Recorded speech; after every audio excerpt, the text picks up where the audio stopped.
Night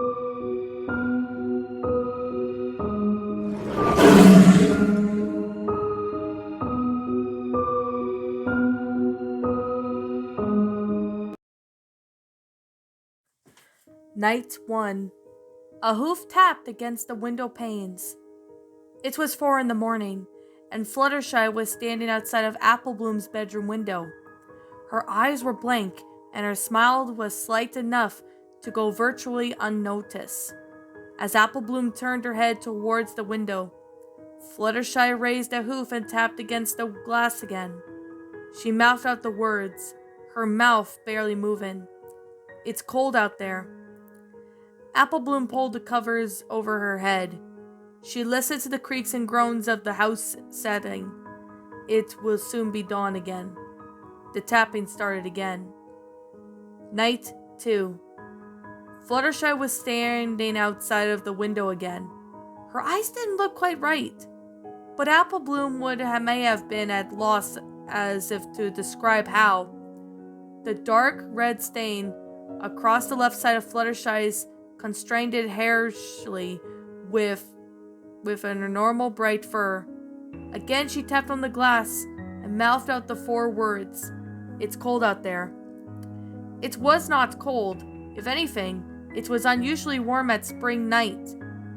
Applebloom pulled up the covers to her muzzle, and a part of her in person to open the window and let Fluttershy in. Yet there was a whisper back in her mind, no. Some part of Applebloom's brain said, "Do not open the window." So she merely sat there, staring into Fluttershy's slightly off eyes. Sleep seemed to be a remote possibility, but eventually it came.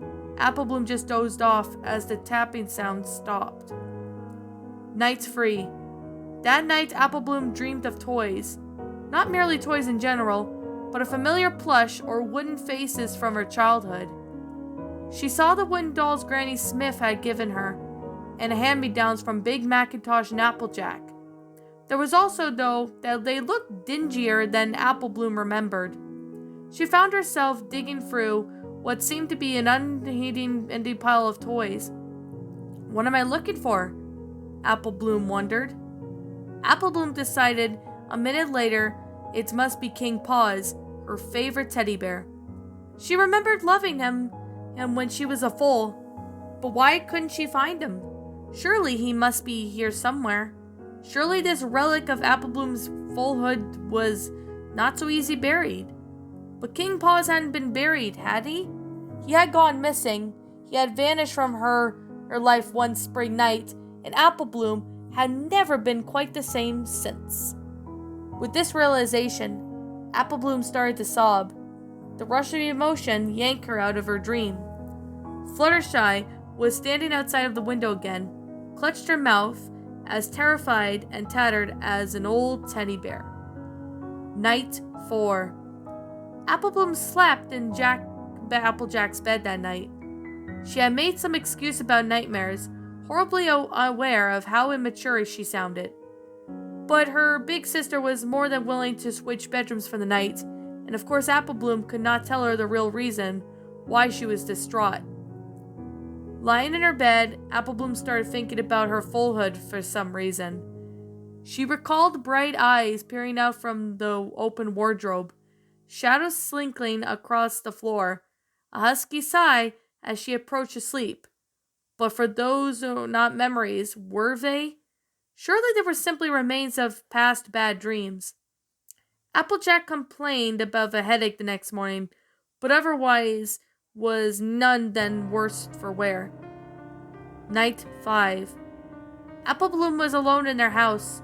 Her siblings and grandmother have left the premises, the former due to the last-minute order of the latter due to some business with a distant relative. They would not be back till late the next day. Prior to bed, Applebloom locked all the doors and windows in her house. She made a bed for herself on the living room couch, and was the final precaution. Applebloom took out an old garden hose from the barn, laid it next to her makeshift bed, within hooves' reach. It was raining outside. Applebloom listened to the raindrops splattering against the roof as she dozed off. Occasionally when she thinks she heard something. A footstep? A bang? A whisper? No, it was her imagination. Or perhaps the wind. Apple Bloom snuggled deeper under the blanket. More noises, they sounded as if they were coming from her bedroom. But that was impossible. The window was closed. Was it closed? Apple Bloom sat up and her heart started pounding. She thought of her locking her own house would have been fought, but though she didn't intentionally avoid her bedroom, trusting the window would have to be closed, yet any pony and her family could have opened prior to their leaving. Even more noises, banging and perhaps footsteps, and Apple Bloom was now certain that they were coming from her room. She clutched the blanket, quivering. What was she to do now? Investigate? Flee? But what if it was really her imagination, and the window was firmly shut? If so, stepping out of the house might put her in more danger. Apple Bloom threw off the blanket and dropped to the floor. She had to know. Perhaps she was trotting to her own death, but it was better than simply waiting for unknown horror to grab her. Apple Bloom then took the garden hose in her mouth before she headed up the stairs. The house was silent, but Apple Bloom was not fooled. She approached her bedroom with caution. A part of her expected the door to fly open for some awful creature to pounce. But having a weapon of sorts made Apple Bloom feel brave. Brave enough to gently push the door open without hesitation. The window was open. The wind, it was now practically howling. It was slapping sheets of rain and leaves into the room.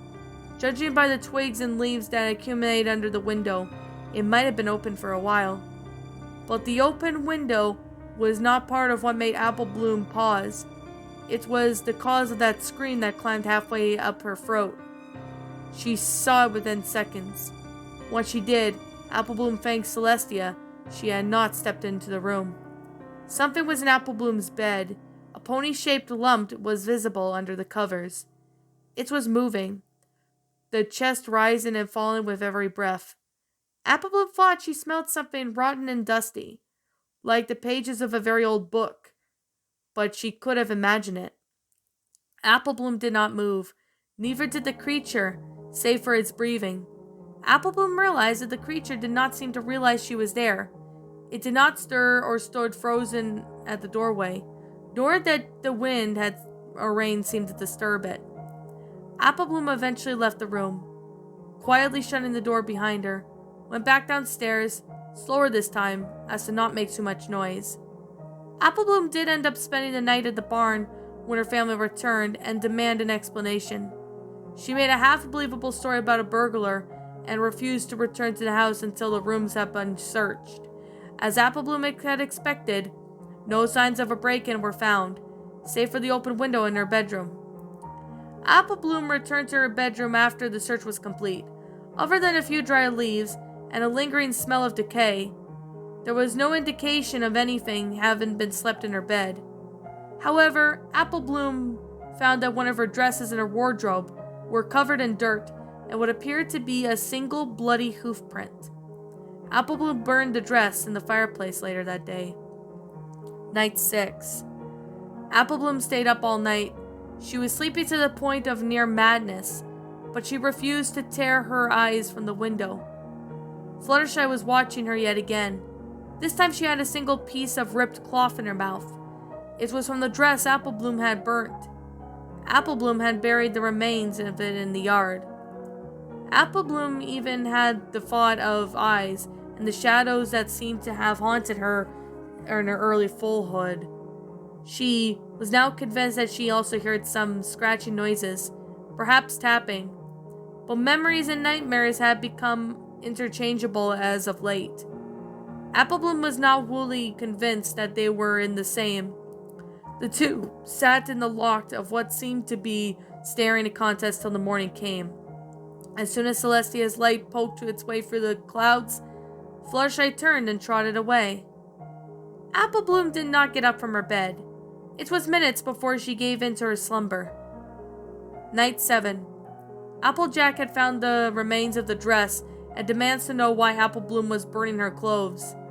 She also asked Apple Bloom about her apparent sleeping troubles and her hostility towards Fluttershy. Applebloom confessed to nothing. She made excuses that were more from plausible. Applebloom did not care if her sister was satisfied or not. A part of her hoped Applejack would send her away, perhaps to a relative's house. At least Applebloom would be far away from this nightmare if that happened. But Applejack did not send her away. Applebloom was certain that Applejack was consulting Big Macintosh over the matter. But for the time being, she was forced into another staring contest with Fluttershy, or whatever loathsome creature wore Fluttershy's face, outside her window. Fluttershy pressed her hooves against the window. Her eyes seemed larger than they should have been. She appeared mournful, as if denied of a great conquest. Applebloom could only stare for so as long as before she could remember, before she turned away. Fluttershy mouthed out those familiar words again. "It's cold out here," she mouthed. Applebloom stuck her head underneath the covers. She did not hear Fluttershy's tapping at the window, but that mournful face had taken over her thoughts. Night 8. Applebloom thought that she might have been sleepwalking from the previous night. For some reason, she had not awoken up in bed, but curled up in front of the closed window. Enough is enough, Applebloom thought, as she lay in bed. It might have seemed like a brave proclamation, but in truth, Applebloom was terrified. She yet again did not sleep. Her eyes focused on the creature outside of her window. Fluttershy returned Applebloom's stare, smiling and licking her lips. Night 9. Earlier, Applebloom had overheard her older siblings talking about doctors. She was aware that they were planning to send her to one, whenever her siblings had planned to. Applebloom was confident with her troubles would end soon enough. Applebloom opened up her window that night. She waited until the sun had almost sunk below the trees. Before she did so, her family dozed off a little while ago. Confident was the only thing her sleepless soul in the house. Applebloom left her bedroom and went downstairs. In the kitchen, Applebloom procured an old gas lamp. She had used the sharpest kitchen knives that she could find from the drawer, far more useful than the garden hose that she had chosen last time. But in case of this purpose was more mere defense. Applebloom had waited till the darkness had truly fallen. Then she crept back into her room. The gas lamp held precautiously in one hoof of the knife and the handle of her mouth. Applebloom nudged the door open inch by inch, carefully to minimize any noise that she made. The creature was lying in Applebloom's bed, the outlines of its form underneath the covers. Applebloom placed the gas lamp on the floor. She froze as she touched the floorboards. With the slightest thump, she saw no evidence of the creature awakening at the sound. Applebloom held back a sigh of relief. Applebloom waited for a few more minutes, as to us certain that the thing was asleep. Then she approached the bed with the knife, clutched tightly in her mouth. She was shaking, but she refused to hesitate this moment of action. Applebloom reached for the side of the bed and gently pressed both hoofs against it. She eased herself up, carefully pulling herself onto the bed next to the creature. Then the creature moved. It was only a slight shift. It was trying to get comfortable, but it was enough to completely destroy Applebloom's nerve. Applebloom dropped the knife, a squeak of terror flying out of her mouth as she pressed her hooves against her mouth, but it was far too late. The creature seemed to sense Applebloom was near. In one swift, jerking motion, arching its back, bending its head in no way no pony could ever manage, the creature gave a long growl, and its body appearing to be convulsive as it threw the covers from it. Applebloom screamed, leaping from bed.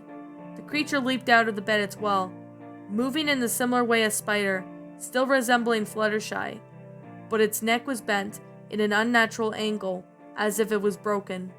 Its head was bent to one side, upside down, and it was regarded Applebloom with its upside-down grin, a grin extending far past what could have been possible.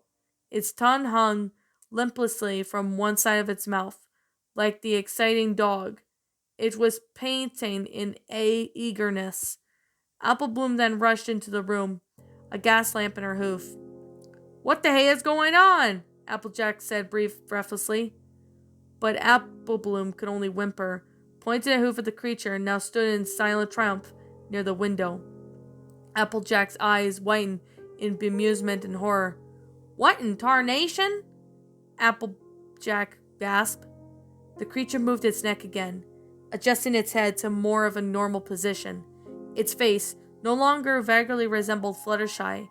Instead, it had morphed into some twist mockery of the shy pony's face. The mouth stretched even further, as the pupils are smaller than pinpricks. It was breathing heavily, a tongue at least a foot long hanging from its gaping maw. Applejack then tossed a gas lamp at the creature. It shattered upon impact, setting the vile thing on fire. All at once, the creature's twisted face arranged itself. It's now become more accurate representation of Fluttershy. The flame started to engulf it immediately. A silent, unlike any scent of sulfur rose from its patches of fur, hastily burning away.